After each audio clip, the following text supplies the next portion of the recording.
Bueno, pues miren, vamos a comenzar. En esta ocasión vamos a tratar el tema de escenarios, pero antes de tratar propiamente el, el tema de esta sesión, me permití hacer un esquema para explicar un poco la secuencia y la lógica que tiene el trabajo, ¿no? Ya se los he platicado en otra ocasión, lo hemos revisado, pero ahora quise hacer un ejercicio un poquito más estructurado eh, para que se den ustedes cuenta cómo está la secuencia del trabajo, ¿no?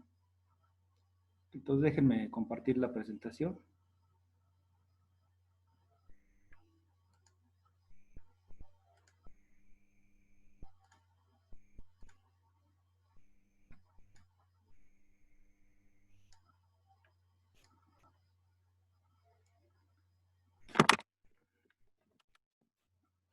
Bueno, miren, es esta la presentación que vamos a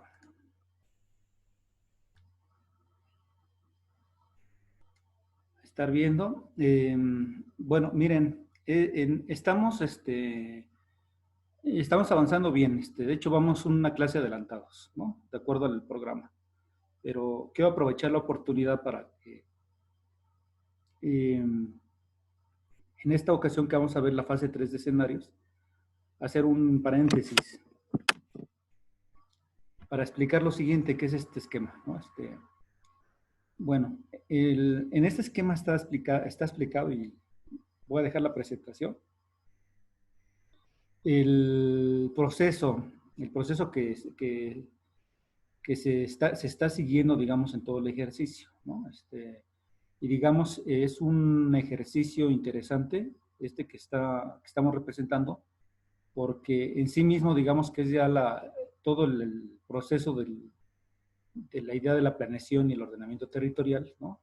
En sus 5 etapas o sus 5 fases, y en cada una está explicada, está contenida digamos, los contenidos que estamos viendo, ¿no?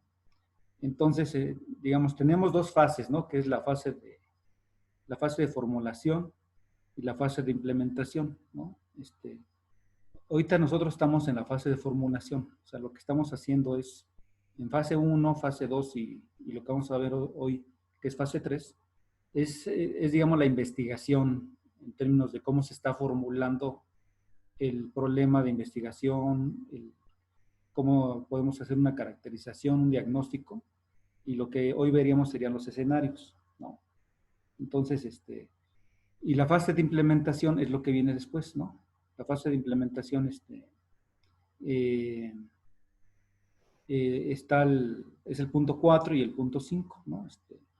Que es el punto 4 son fines y medios y el punto 5 es propiamente la instrumentación, ¿no? Como tal. Entonces, digamos que esas son las dos fases grandes, ¿no? Fase de formulación y fase de implementación. La primera parte que ya revisamos, la sesión pasada, o más bien, la parte cero, digamos, aquí no está, es la parte de la formulación del problema, ¿no? O la declaración del problema que hemos insistido, ¿no? En ese aspecto. Esto ya ustedes me lo compartieron, ¿no? Ya lo vimos, creo que todos los trabajos son realizables en, en cómo se están concibiendo y cómo se están formulando, ¿no?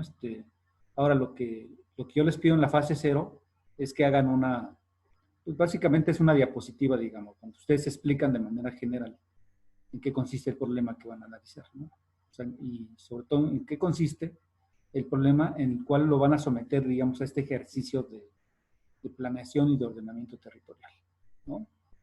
Entonces, eso es una diapositiva, ya lo expliqué la vez pasada, ¿no? La fase de caracterización, ¿no? Y aquí volvemos igual a repetir algunas cuestiones, pero está ahí resumido, es lo primero que aparece en el esquema, ¿no? Caracterización es la descripción de los elementos del sistema territorial, ¿no? Básicamente es eso, o sea, hacer una tipología, una radiografía, ¿no? De los elementos del sistema territorial, ¿no? ¿cuáles son los elementos del sistema territorial que nosotros identificamos como subsistemas, ¿no? Ahí están los 5 principales, ¿no? Dijimos que puede haber una variación, digamos, en lo que vimos la clase pasada, pero básicamente son esos, ¿no? El subsistema biofísico, ¿no? Creo que la presentación anterior le llamamos el físico ambiental o algo así. El subsistema social, el subsistema económico, el subsistema relacional y el subsistema político institucional. Incluso había uno, creo que era el subsistema urbano, ¿no? Pero ese lo quité porque estaba pensando que igual, lo urbano se refiere más a un contexto, digamos, ¿no? Un contexto espacial, ¿no? Porque todos estos subsistemas pueden estar tanto presentes en un subsistema, en un ámbito urbano como en un ámbito rural, ¿no? Entonces, por eso lo quité.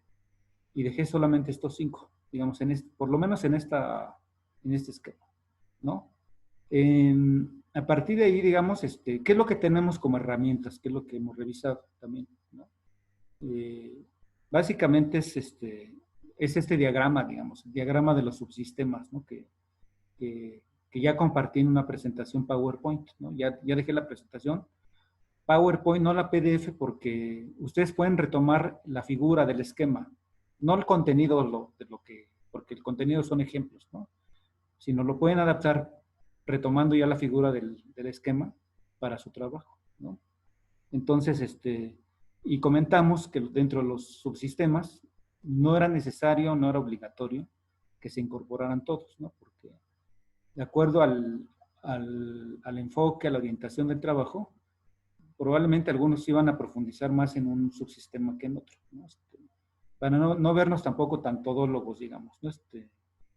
Que muchas veces nos han tachado los geógrafos precisamente de eso, de que queremos abarcar todo, ¿no? Entonces no va a ser así necesariamente. Bueno, la sugerencia es que ustedes seleccionen 2, 3, ¿no? Subsistemas que consideren más importantes para hacer su caracterización, ¿no? Entonces, hay otra metodología que no vemos, que se refiere al mapa del modelo actual del territorio, ¿no? Básicamente aquí es como los subsistemas, digamos, en un mapa, ¿no? Cómo están interactuando, cómo se están presentando. Pero eso no lo estoy pidiendo, ¿no? Simplemente lo estoy señalando y lo comento porque lo que sí hace falta, digamos, en esta parte, yo les he pedido que hagan un mapa de localización, digamos, ¿no? Por lo menos del área, de la localidad, el municipio, la colonia, el barrio, donde vayan a hacer su ejercicio, para saber para saber simplemente dónde está, digamos, ¿no? Como ubicación, ¿no? En un mapa de localización macro o micro, ¿no? Del lugar que van a trabajar, ¿no? Entonces, eso digamos que es la fase 1, ¿no? La fase de caracterización, ¿no? Supongo que ahí ya están avanzando, ¿no? La idea es que estuvieran avanzando por lo menos hasta la fase 2 de diagnóstico. Es la que viene, la fase 2 de diagnóstico, que ya vimos también, ¿no? Pero aquí me refiero a lo que viene en el esquema. ¿Qué es lo que pasa, digamos? ¿Cómo transitamos de la fase de caracterización a la de diagnóstico? Porque la fase de caracterización básicamente es una descripción de elementos, ¿no? Apoyándonos con información de cada subsistema, ¿no? Sea información económica o información de carácter sociodemográfico, de carácter, digamos, si estamos viendo el subsistema relacional de las interacciones, digamos, que están ocurriendo allí, o incluso el subsistema político institucional, digamos, ¿no? De algunas políticas, algunos programas que estén condicionando o regulando alguna situación relacionada al objeto de investigación, o el subsistema económico, pues con algunos datos, digamos, de actividad productiva, de empleo, no lo sé. Eso es lo que contiene, digamos, la caracterización, y la diferencia con el diagnóstico es que en el diagnóstico estamos ya haciendo un análisis. Ya no solamente estamos describiendo, ¿no? Caracterizando, sino estamos haciendo ya un análisis, ¿no?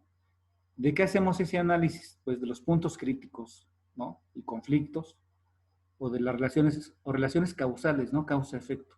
¿Qué provoca qué? ¿No? Entonces, ahí lo que estamos incluso haciendo es estamos retomando, en la medida de lo posible, algunos elementos que están en la caracterización, pues para explicar cómo están interactuando algunos de ellos y nos están provocando cierto tipo de problemática, ¿no? Entonces se pueden analizar no solamente problemáticas, ¿no? Sino limitaciones o potencialidades que tiene el área o la zona de estudio, impactos territoriales que ustedes pueden considerar que son importantes, ¿no? A resaltar, o conflictos territoriales, ¿no? Entonces ahí están, digamos, están tres elementos ahí presentes, ¿no? Que yo me permití considerar en esta parte. Ahora, ¿cuáles son las herramientas que estamos utilizando para esta segunda fase, que es el diagnóstico? Básicamente dos, ¿no? Y esa ya las vimos la clase pasada, ¿no? Que es la matriz de problemas, limitaciones y conflictos, ¿no? Que ya dejé la presentación también, ¿no? Y pueden retomar la matriz como tal, digamos, el esquema de la matriz, ¿no? El esqueleto. Pero también la metodología, digamos, más útil, que me parece, es el árbol de problemas, ¿no? Ya también dejé la presentación en PowerPoint del árbol de problemas, para que lo retomen, ¿no? Si es necesario. Está un caso muy particular, digamos, un ejemplo, que surgió de un trabajo anterior que hicieron algunos alumnos, ¿no? Entonces, de eso se trata, ¿no? Que lo puedan retomar. Por eso no lo pasé a PDF, lo dejé en PowerPoint. Y escenarios, es lo que vamos a ver hoy, ¿no? Escenarios básicamente, digamos, tenemos ya, si tenemos caracterización, después ya llevamos a cabo el diagnóstico, ya tendríamos ciertos elementos, digamos, para empezar a pensar, ¿no? O empezar a considerar algunas cuestiones de cómo se va a comportar el problema de investigación que estamos analizando, ¿no? O sea, y generalmente este comportamiento es un análisis cualitativo, ¿no? Y generalmente, como los trabajos son en equipo, aquí se arma una discusión por parte de los integrantes de los equipos, en el sentido de cómo se piensa, digamos, el comportamiento hacia futuro de un problema, ¿no? Es lo que vamos a ver hoy justamente, ¿no? Pero lo estoy adelantando ya. Generalmente tenemos tres escenarios y a veces cuatro, ¿no? El escenario tendencial, el escenario pesimista, que está en rojo, y el escenario óptimo, digamos, ¿no? Que ahorita lo explico rápidamente, porque lo vamos a ver más a detalle. Que el tendencial es básicamente digamos, ¿qué pasaría si no se hace nada? ¿No? ¿Cómo se genera, digamos, una línea de tendencial del problema, digamos, ¿no? El escenario, el 3.2 es el escenario pesimista. Ahí, esto significa qué pasaría si la situación se agrava, digamos, ¿no? O emerge un contexto que provoca una situación más compleja, digamos, y más delicada, ¿no? Para ese problema que se está analizando, ¿no? Entonces, a eso le llamamos escenario pesimista. Y el escenario que nos interesa es el que nosotros quisiéramos, ¿no? Esto es muy, muy propio de la planeación, digamos, ¿no? Que sería el escenario óptimo. Eh,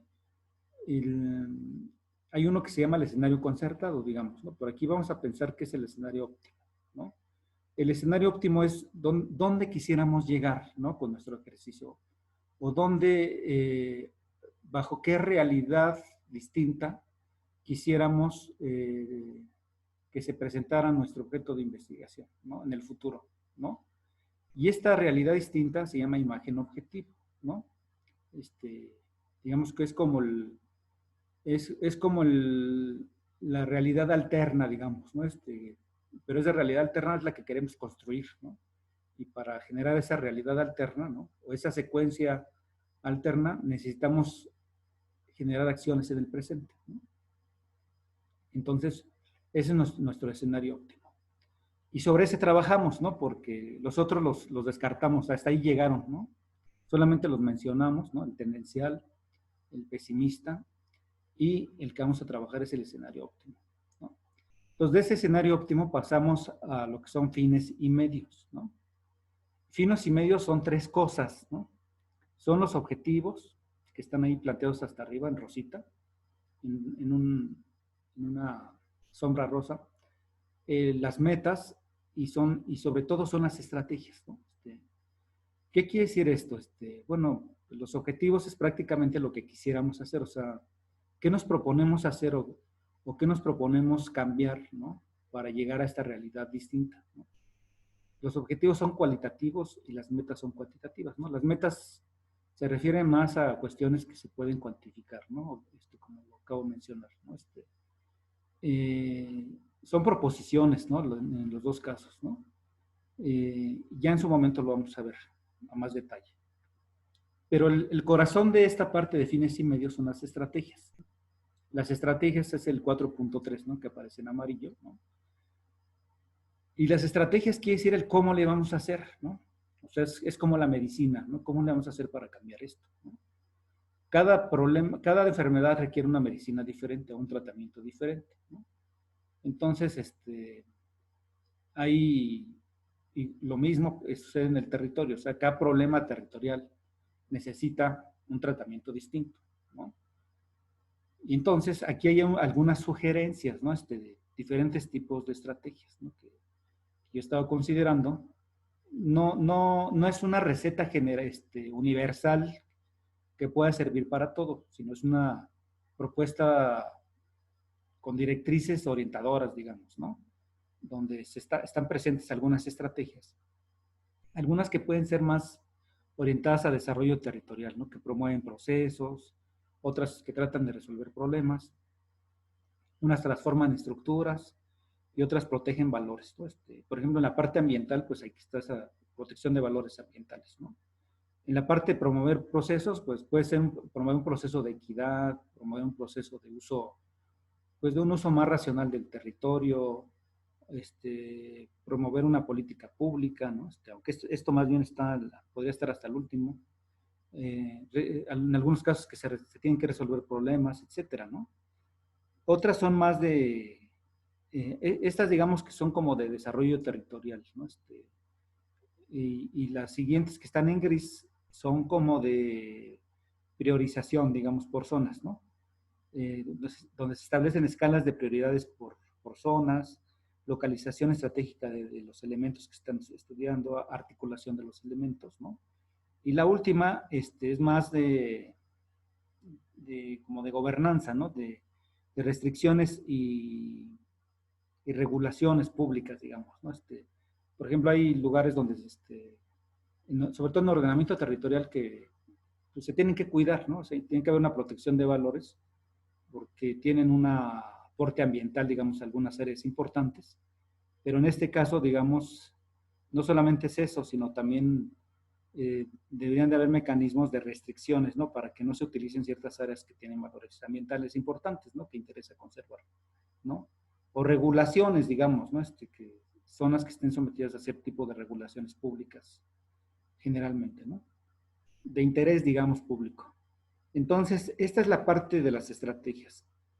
Y toda esta parte de las estrategias se condensa o se sintetiza, digamos, en un producto, que es el último que tenemos ahí, que es la instrumentación, que es lo que le hemos llamado el modelo de ocupación del territorio, ¿no? Perdón, antes de irme a la parte me regreso, digamos, a escenarios, porque me faltó las herramientas. La parte de herramientas. La parte de escenarios, las herramientas, realmente es un cuadro, digamos, ¿no? Allí, pero hay que explicar ese cuadro cuando se entrega ya el trabajo final. Ahorita vamos a ver ese cuadro. Es un análisis y discusión de tendencias, ¿no? Y que está condensado en un cuadro. Y en algunos casos también se recurre a análisis estadístico de pronósticos, ¿no? Sobre todo algunas variables, digamos, porque sí existen, digamos, sobre todo variables demográficas, ¿no? O sea, por ejemplo, la ONU o el CONAPO tiene pronósticos demográficos al 2100, al 2050, ¿no? Y el crecimiento de la población es muy importante, ¿no? Porque nos pegan muchas cuestiones, ¿no? Que tienen que ver con la demanda de recursos, con la demanda de vivienda, con la demanda de casi todo, ¿no? Por eso el tema demográfico es muy importante. incluso las pirámides de edad, ¿no? Cómo se comportan las pirámides de edad en el tiempo, pues es muy importante. Por ejemplo, la mayor o menor presencia de mujeres o de hombres, digamos, ¿no? O la mayor o menor presencia de jóvenes, ¿no? O de población anciana, ¿no? Entonces, todo eso nos pega, digamos, en la planeación, ¿no? Y hay que considerarlo. O sea, va a ser muy diferente un escenario si tenemos una población predominantemente joven o una población, digamos, en edad avanzada, ¿no? O sea, porque las dos poblaciones tienen necesidades diferentes, ¿no? Y esto por eso es importante. Pero igual se pueden ver previsiones si existen de recursos, ¿no? Por ejemplo, de demanda de recursos, de necesidades, etcétera, ¿no? Entonces, esto lo vamos a comentar hoy, algunas cuestiones. El otro es la parte en la parte de fines y medios, donde hoy estamos explicando. La parte fuerte de aquí no está en el diseño de objetivos y metas, sino en la parte de las estrategias, ¿no? Y aquí hay una herramienta muy útil, ¿no? Y muy reconocida, que son las matrices FODA, ¿no? Que son las matrices de fortalezas, oportunidades, debilidades y amenazas. Eso quiere decir FODA, ¿no? Eso es lo que vamos a ver en esta parte. Pero también está una metodología que se llama el árbol de objetivos. Así como hay un árbol de problemas, aquí se puede hacer un árbol de objetivos que es el inverso de lo que se ve en el árbol de problemas, ¿no? Ese lo vamos a ver. Probablemente esto no lo pida, ¿no? Por eso está en negro, digamos, ¿no? Y el otro ese sí valdría la pena, digamos, completarlo junto con el FODA, son las estrategias de proyectos por funciones y ámbitos de aplicación, ¿no? Que eso también ya lo vamos a ver en su momento. Y bueno, en donde nos quedamos ahora sí, el modelo de ocupación del territorio básicamente es un mapa, ¿no? Es la construcción de un mapa resumen, ¿no? Donde tratamos de llevar las estrategias, ¿no? Al mapa, ¿no? O sea, las soluciones del problema las vamos a tratar de representar ya sea en un mapa o en otra forma, y por eso le pongo ahí también como una herramienta, puede ser una narrativa, digamos, de ordenamiento territorial, de planeación, digamos, ¿no? Puede ser una explicación, puede ser un cuadro, puede ser una relación de proyectos, no lo sé, ¿no? Entonces, no necesariamente estoy casado con el mapa, ¿no? Pero aquí como se habla de un modelo de ocupación del territorio, generalmente derivan en esta parte de una figura que es un mapa, ¿no? Entonces, ahí tendríamos entonces las 5 etapas, ¿no? Ya de manera más clara. Yo creo que con esto queda más claro, ¿no? A mí me gustó cómo quedó este esquema porque de alguna manera ayuda a darle más orden a la secuencia que veníamos viendo, ¿no? En algún momento, en algunas diapositivas ya estaba planteado esto, pero estuve reflexionando hace unos días sobre el proceso y trabajando, y llegué a esta conclusión, digamos, de la propuesta. Entonces, me parece que es una propuesta que aquí queda muy bien integrada, ¿no? Muy bien sintetizada. Entonces, bueno, no sé si de esto tengan alguna duda, ¿no? Alguna duda, quienes están ahorita conectados, ¿alguna duda?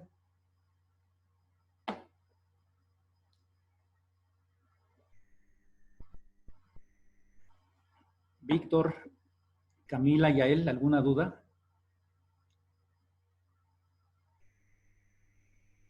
Profe, todo bien. Ok.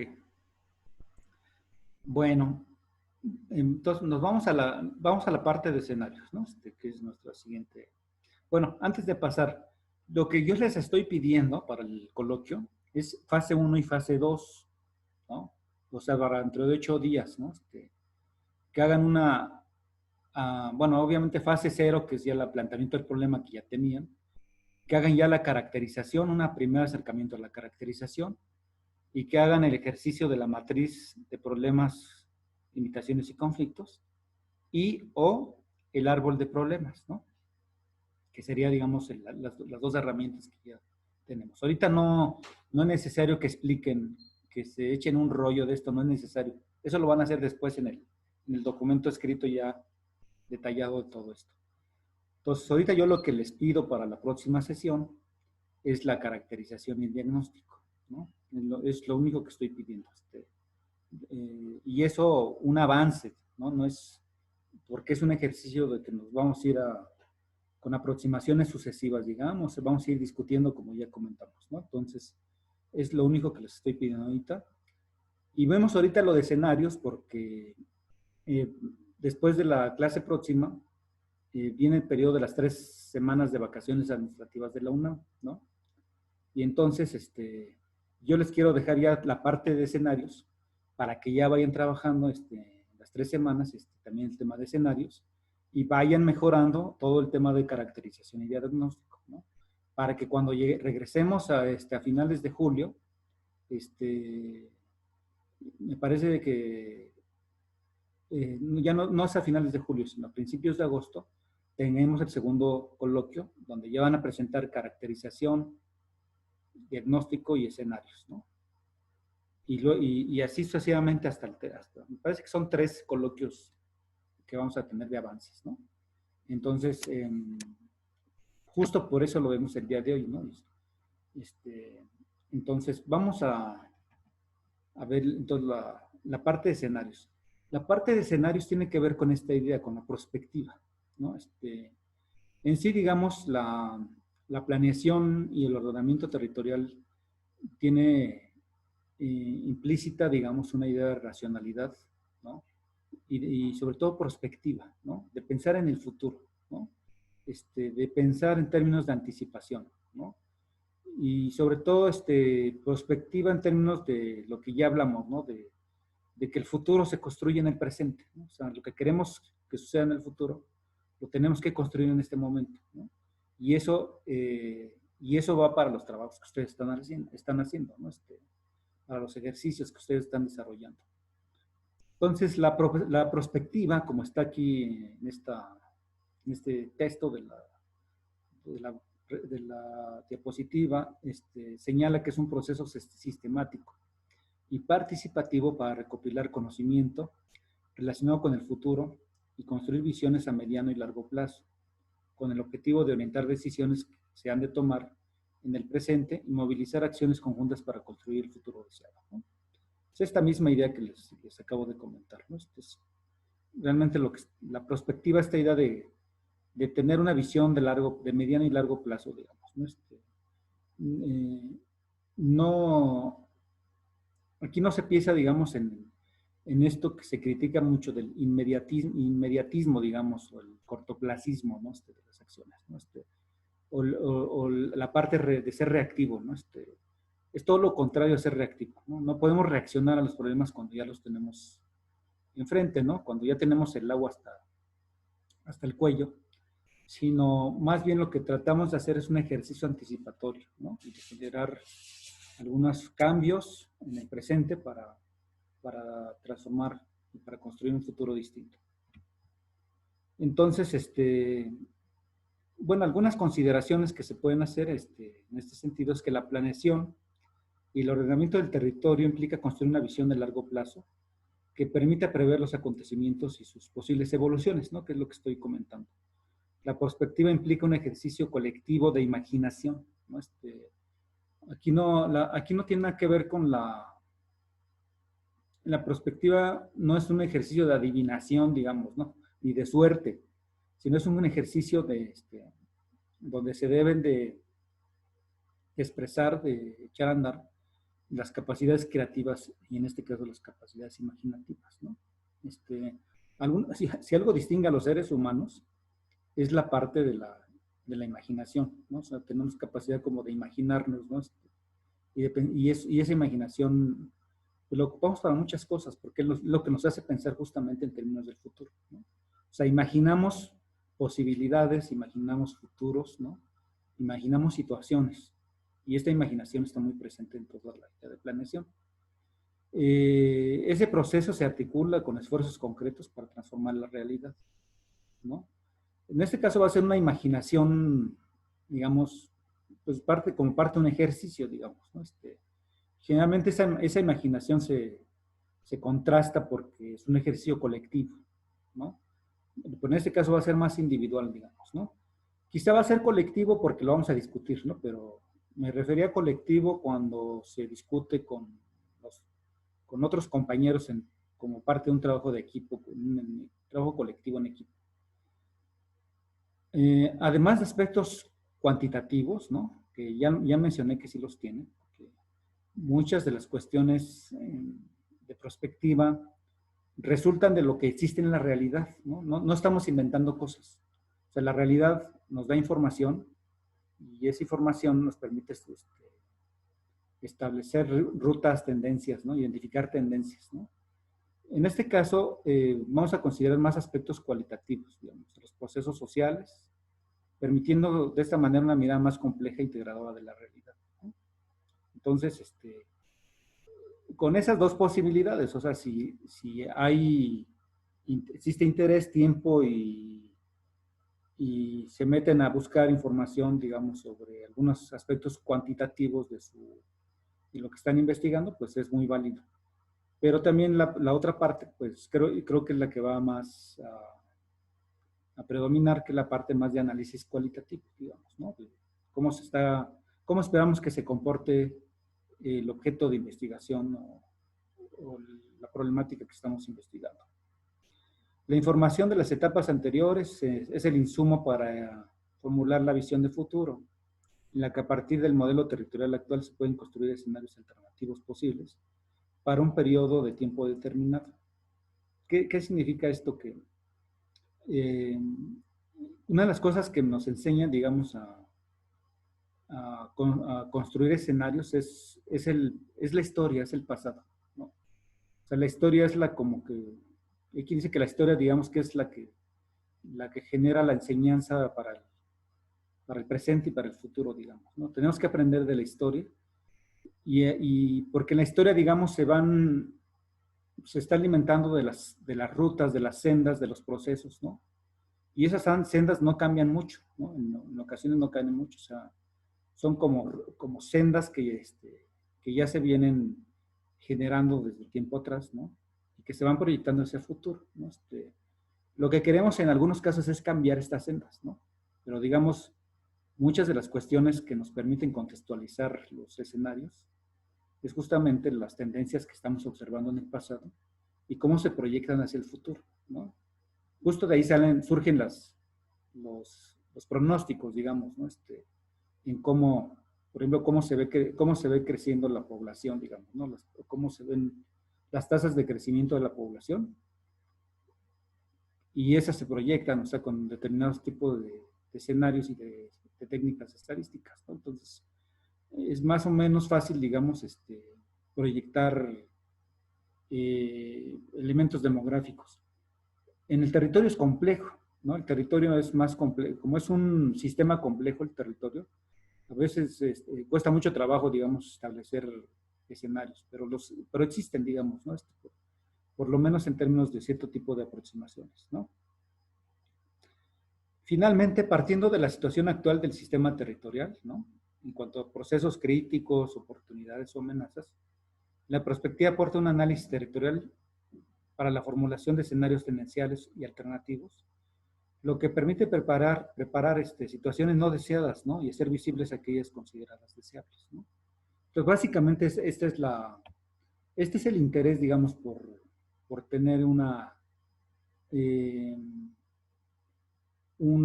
perspectiva, digamos, pues, prospectiva en ese sentido, ¿no?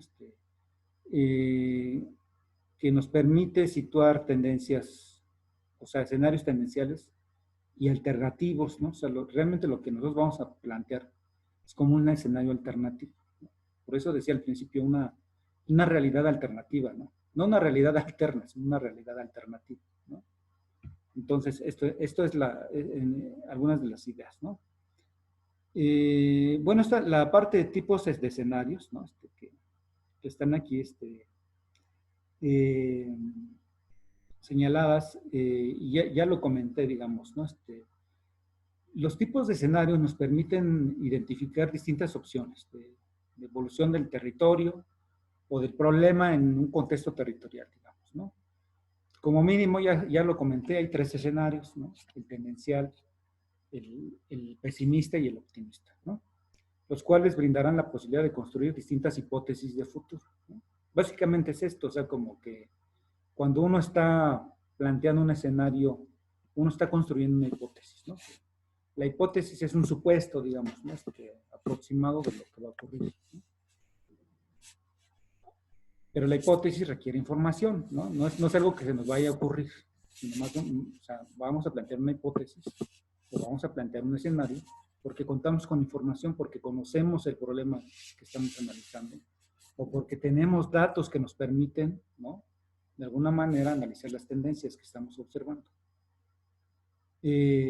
A partir de la construcción de estos escenarios alternativos, es posible ver con mayor claridad cuál es el futuro deseado y factible de alcanzar por el territorio. Este se denomina escenario concertado, ¿no?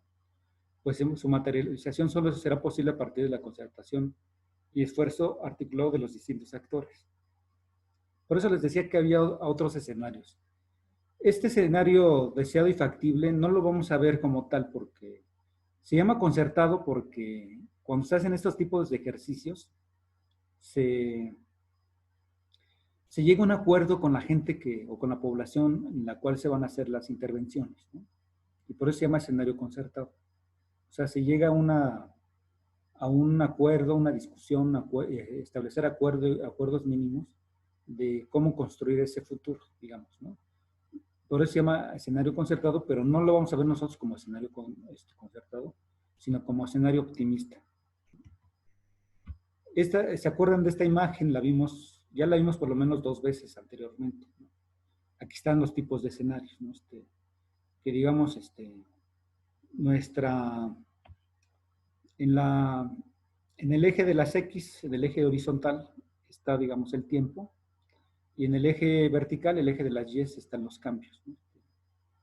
Entonces tendríamos, digamos, hay una senda del tiempo, ¿no? Hay muchas sendas de tiempo, ¿no? Porque todos los objetos y todos los sujetos, digamos, como que traemos sendas espacio-temporales, digamos, ¿no? Son 2 dimensiones que nos atraviesan, digamos, el espacio y el tiempo, y son 2 dimensiones constitutivas a la realidad, a los objetos y a los sujetos también. Entonces, en el caso de lo que estamos investigando, trae su propia senda, tanto histórica como la presente, y va a tener una senda futuro, ¿no? En general, digamos, lo que nosotros estamos es analizando el tiempo presente, porque es donde estamos interactuando en este momento, ¿no? Y digamos, en el presente es donde se pueden construir diferentes sendas o diferentes escenarios, ¿no? Entonces, el tendencial es de la línea punteada, digamos, ¿no? Que es como el evento, o sea, ¿qué pasaría? Y lo pongo de un ejemplo que creo que en algún momento también comenté.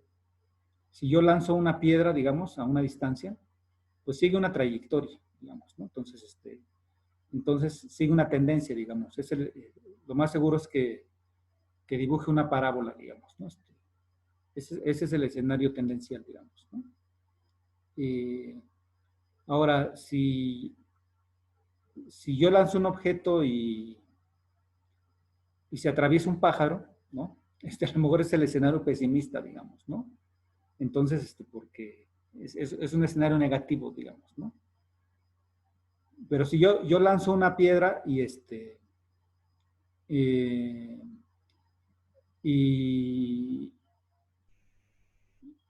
y quiero que llegue a un lugar específico, ¿no? Ese sería a lo mejor mi escenario optimista, digamos, ¿no? O sea, tendríamos tres posibilidades. Hay un escenario intermedio que es el concertado, ¿no? El optimista se llama así porque digamos, es el ideal, ¿no? Generalmente no hay escenarios ideales más que en la mente, ¿no? Porque,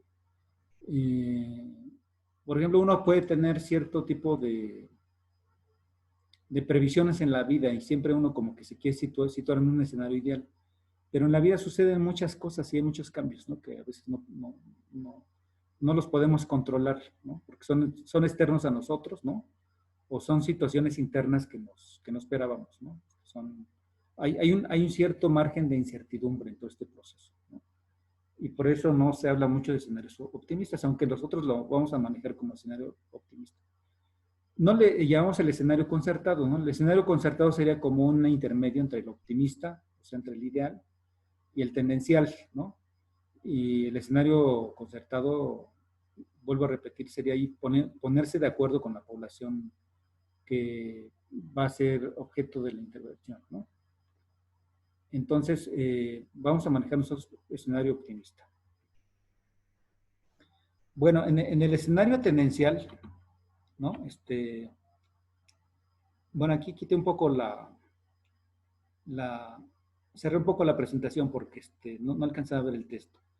El escenario tendencial no se llevan a cabo acciones, ¿no? Las tendencias se mantienen tal y como están en el presente, no existen cambios drásticos, ¿no?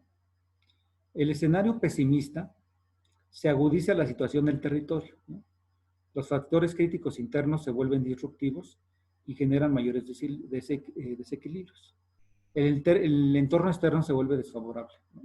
Entonces, por ejemplo, lo que estamos viviendo ahorita es un escenario pesimista porque es un momento disruptivo por la pandemia, ¿no?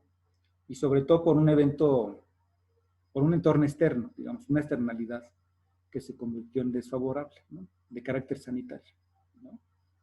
Pero esto es algo que estamos viviendo no solamente en México, sino en el mundo, ¿no?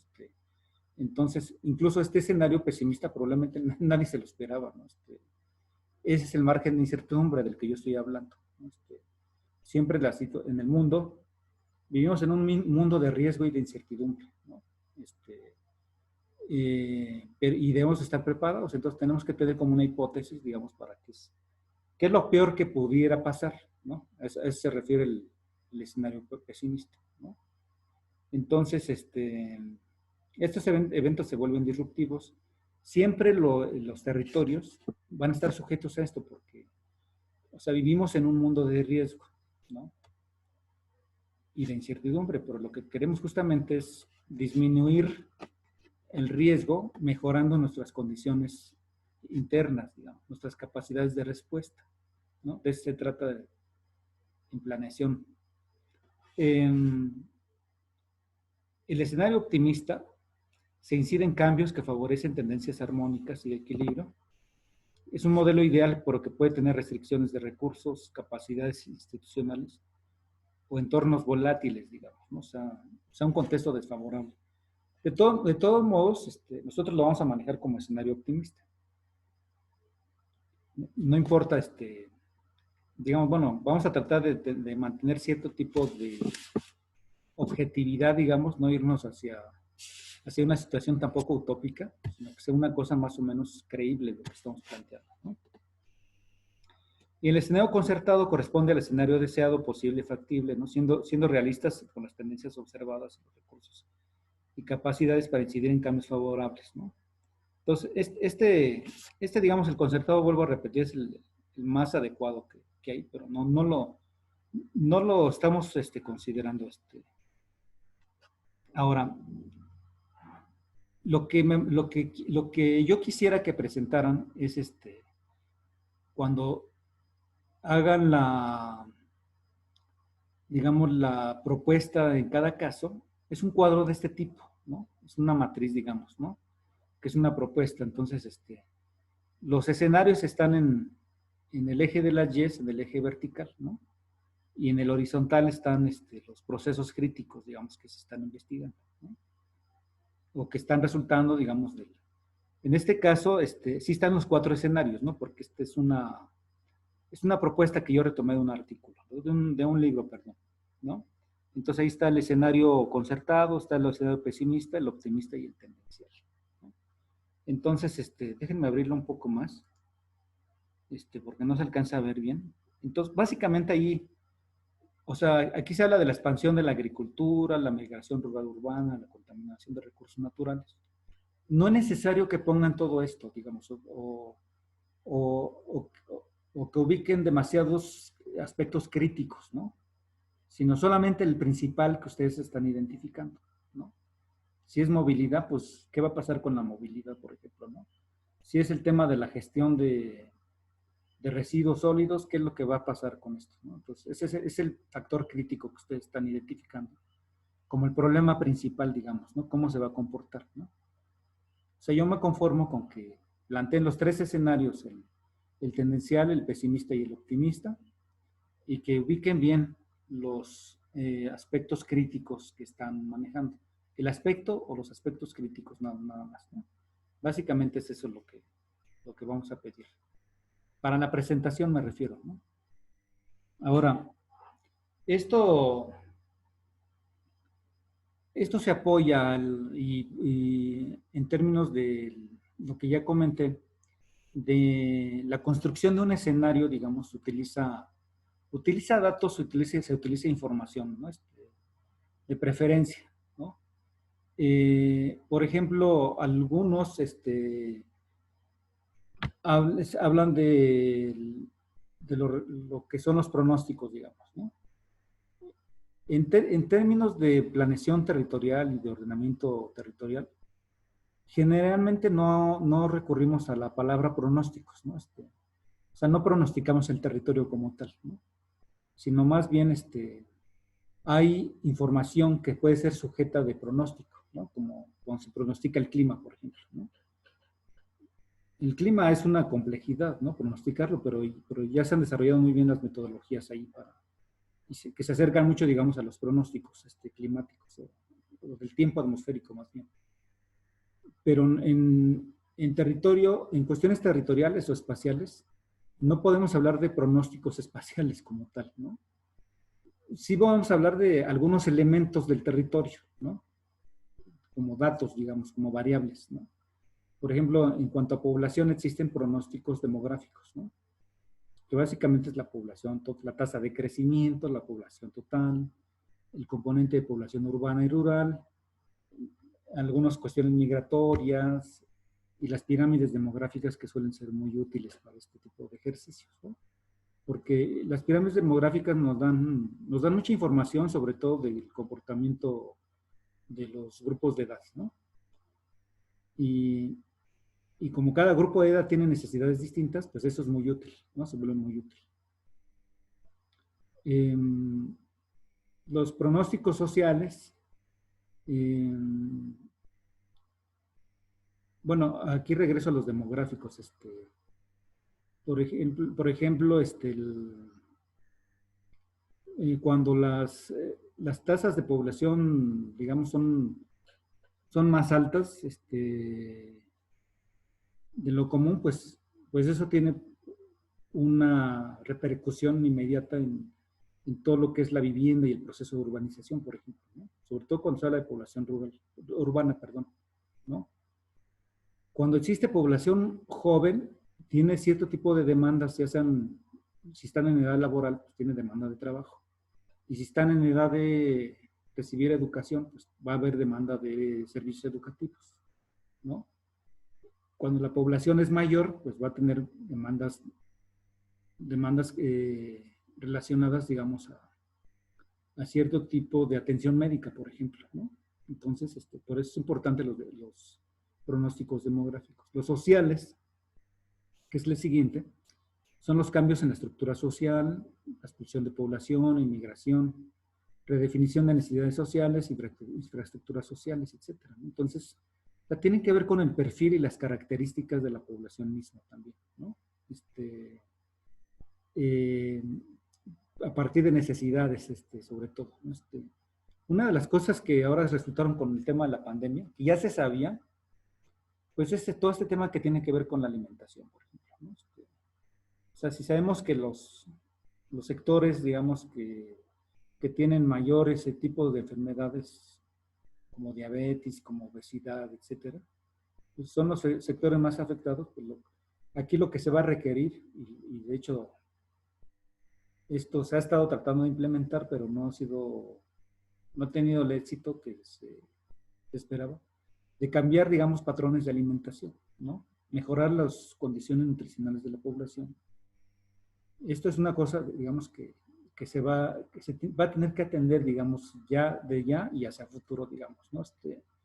porque todo lo que es, digamos, comida chatarra o todos los alimentos ultraprocesados que le pegan directamente a la configuración de un patrón alimentario que genera enfermedades, como las que acabo de comentar, pues tiene que haber un cambio, ¿no? En ese sentido, y por eso, digamos, son aspectos que se tienen que considerar, ¿no? Esta redefinición de necesidades sociales, ¿no? Que se amplían. Otra de las cuestiones que se va a tener que cambiar con esto de la pandemia, pues son las coberturas de servicios de salud, ¿no? O sea, los déficits que se tienen de servicios de salud en muchos lugares, pues surgieron a flote, digamos, aunque se han estado constantemente ampliando las capacidades a partir de la readaptación de los hospitales. Generalmente hay muchas zonas que no tienen las capacidades. Y esto, por ejemplo, yo estaba viendo uno de los programas estos donde están informando sobre las capacidades de los hospitalarios de atención que se tienen. Y una de las cuestiones que vi, por ejemplo, es que muchas de las zonas turísticas crecieron muy rápido, ¿no?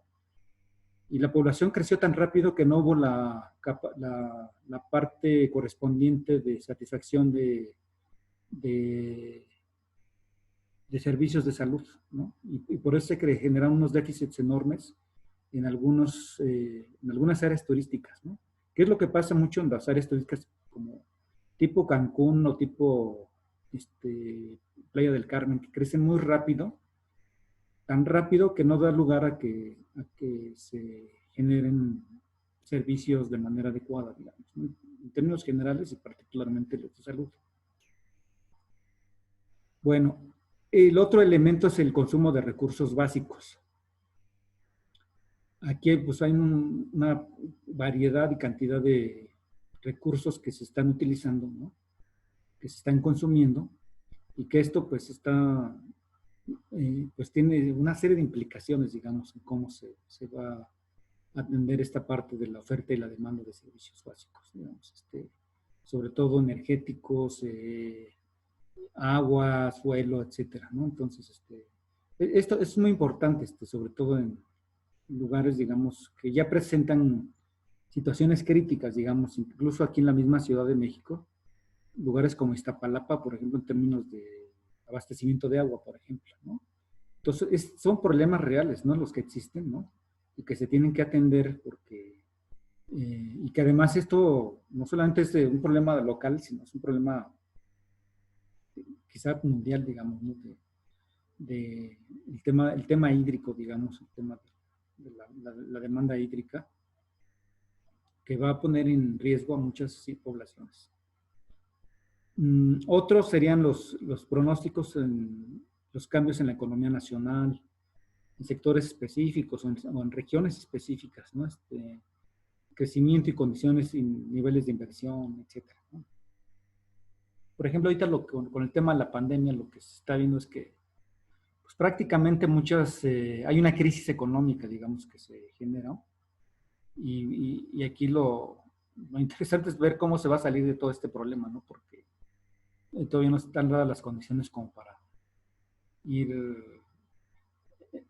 generando un proceso de reactivación económica en el país, ¿no? Y sobre todo de algunos sectores como el turismo y de algunas regiones que están dedicadas principalmente al turismo, como Quintana Roo y Baja California Sur, por ejemplo, que son los que me parece que son las economías regionales que más les pegó la crisis, justo por depender de un solo sector, ¿no? O sea, toda su economía está girando en torno al turismo. Entonces, este tipo de cosas, de situaciones, me parece que son interesantes a considerar, ¿no? Y el uso del territorio, pues todo lo que tiene que ver con cambios de uso del suelo, ¿no? Con grados de urbanización, pérdidas de cobertura vegetal. Aquí sí, por ejemplo, se podrían plantear algún cierto tipo de escenarios, ¿no? Porque sí los llega a ver, de cómo se están comportando algunas transformaciones de ocupación del suelo a partir de cierto tipo de variables, ¿no?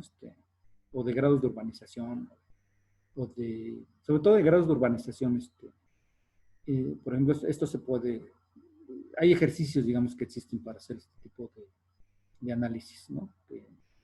En términos más que pronósticos, como de escenarios, ¿no? De uso del territorio, ¿no? Entonces, esto me parece que es interesante también, y mucho más ad hoc, digamos, a la parte territorial. Ahora, cuando hablamos de planeación territorial o de regional o de ordenamiento territorial, generalmente decía, no hablamos de pronósticos, sino que hablamos de tendencias, ¿no? O sea, como qué tendencias se están observando, o sea, qué transformaciones estamos viendo, puede uno esperar, digamos, en los próximos años, ¿no? A partir de lo que se está observando, ¿no? De las tendencias que estamos viendo en el pasado y sobre todo lo que estamos observando en el presente, ¿no? Entonces, aquí hay varios tipos de tendencias, ¿no? Que están aquí puntualizadas, ¿no? Algunas que tienen que ver con tendencias hacia la convergencia, ¿no? O sea, hacia generar cierto tipo de equilibrios, ¿no? Por ejemplo, en el país lo que existía hace algunos años, digamos en los 80, fue una gran concentración económica, ¿no? Y una serie de desequilibrios en el país por esta concentración que ya se tenía en varias ciudades. Y lo que estamos viendo en los últimos 20 años es no necesariamente una convergencia del territorio, pero sí estamos viendo cómo surgen otros lugares muy dinámicos económicamente hablando, sobre todo en la zona del Bajío y el norte del país. Y un proceso de polarización que estamos viendo en el sur-sureste. No sabemos si con esos proyectos que se están implementando para el futuro el sur-sureste pueda estar en mejores condiciones. Porque los problemas ahí son son más estructurales los problemas que estamos viendo, ¿no? En el sur-sureste. Y son problemáticas históricas, ¿no? O sea, son tendencias históricas las que se están viendo. En algunos casos, pues, no estamos viendo la polarización, sino lo que estamos viendo es una conflictividad nacional, digamos. Y esto ya viene desde una tendencia desde hace varios años, con todo este tema de la inseguridad, por ejemplo, ¿no? Que es un tema muy delicado, digamos, pero que está presente en esas tendencias hacia la polarización y sobre todo la conflictividad que tiene el país, ¿no? Pues por esta configuración, digamos, propiamente ya de carteles y de bandas organizadas, digamos, ¿no? Delictivas, que existen bueno, en diversas partes del país, pero particularmente en algunas zonas, ¿no? Y esto genera, digamos, contextos de conflictividad, digamos, ¿no? O el tema de la vulnerabilidad, digamos, ¿no? La vulnerabilidad socioambiental, que es muy importante, ¿no? Ahí se pueden identificar cierto tipo de tendencias. Otras hacia la integración, ¿no? Interna o externa, ¿no? Lo que hemos estado viendo, pues, es un proceso en los dos sentidos en México, ¿no? Que se integran, hay zonas que se van integrando entre ellas, digamos, sobre todo, hablaba Dios del Bajío, y unas que se integran más hacia el exterior, ¿no? Con el Tratado de Libre Comercio, que ahora se llama el TEMEC, ¿no? Las redes de asentamientos humanos también hay tendencias hacia la concentración y hay tendencias hacia la dispersión generalmente, ¿no? Y otras tendencias que tienen que ver con el uso de los recursos, ¿no? O con la calidad del ambiente también que se presenta, ¿no? Entonces, estas son algunas de las tendencias que generalmente se tratan en la parte territorial, ¿no? Entonces, hasta ahí llega la presentación. Es una presentación un poco corta porque nada me estoy refiriendo a la parte de los escenarios, ¿no? Vuelvo a mi esquema inicial. Estamos en este escenario, digamos, en la presentación se habla de ese escenario concertado. Aquí lo vamos a dejar como el escenario óptimo. Y ese escenario óptimo es el que nos va a dar la imagen objetivo, ¿no? La imagen objetivo es el futuro deseado, ¿no? En resumen, ¿no? O sea, hacia dónde queremos llegar, hacia dónde queremos llevar nuestro lugar, nuestra zona de estudio, ¿no? Nuestro ejercicio, digamos, en términos de futuro, ¿no? Y lo que estamos pidiendo está aquí, ¿no? Es un análisis y discusión de escenarios, ¿no? Que se pueden apoyar con información estadística, si es necesario, pero que básicamente se resume en un cuadro, digamos, ¿no? Que es una matriz que está ahí de los tres escenarios, ¿no? Y el evento o los eventos críticos que están detectando. Entonces, pues no sé si tengan alguna pregunta, alguna duda. Víctor, Camila y Yael.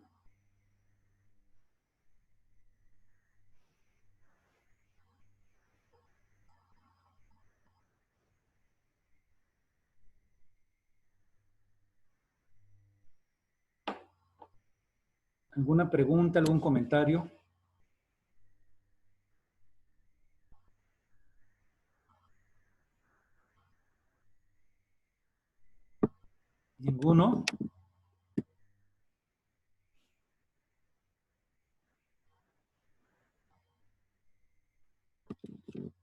Bueno, yo dejaría aquí la presentación, ¿no? Invitándolos a que la voy a subir eh, para que ya la tengan también, invitándolos y reiterándoles que la próxima sesión vamos a tener el avance de sus ejercicios, de sus trabajos, ¿no? Con los tres momentos, ¿no? El cero, que es la formulación o la declaración del problema, el uno, que es la caracterización, y el dos, el diagnóstico, ¿no? Entonces, la siguiente clase, creo que es primero de julio, es la última que tenemos antes de las vacaciones administrativas, ¿no? Y regresando, ya continuamos, bueno, dejamos lo de los escenarios, o probablemente lo retomemos así como un recordatorio, y nos centramos en esta parte de las estrategias, ¿no? ¿Alguna duda, alguna pregunta antes de cerrar? Yo, profe, Sí, bueno, tenía duda de si el mapa del modelo actual del territorio podría ser representado con un mapa de uso de suelo o algo parecido, o no sí, sé. sí, eso es opcional, ¿no? Siempre y cuando tu problema lo requiera, ¿no? No recuerdo qué vas a estudiar tú. Inundaciones en la cuenca del río Misantla. Sí, por ejemplo, ahí en esta parte me parece que podría ser un mapa de usos del suelo o un mapa altimétrico, por ejemplo, ¿no? Eh, como topográfico, digamos. Sí es importante porque si son inundaciones, seguramente sería interesante explicar en algún momento dado algunas características que lo hace propenso a las inundaciones, ¿no? Y seguramente la proximidad o la pendiente o la cercanía a un cuerpo de agua podría ser esto un dato, digamos, importante, ¿no? Pero eso digamos como un mapa inicial, digamos. Ya en el análisis ya explicas cuáles son esos factores, digamos, problemáticos que están configurando las inundaciones o la vulnerabilidad de ese lugar, ¿no? ¿Sí? Sí, profe, gracias. Bueno, ¿alguna otra pregunta, algún comentario? Porque ya pues prácticamente ya nos vemos hasta la próxima clase ya con los ejercicios, ¿no? Con los avances. Bueno, Yael, tú creo que no viniste a la clase pasada, ¿no, Yael?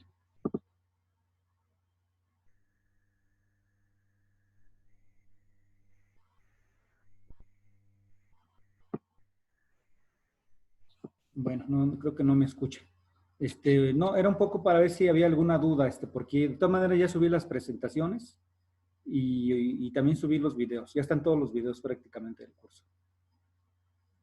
Entonces, si no hubiese alguna otra pregunta, entonces, pues yo aquí le paro y ya entonces, los espero con sus ejercicios la próxima clase.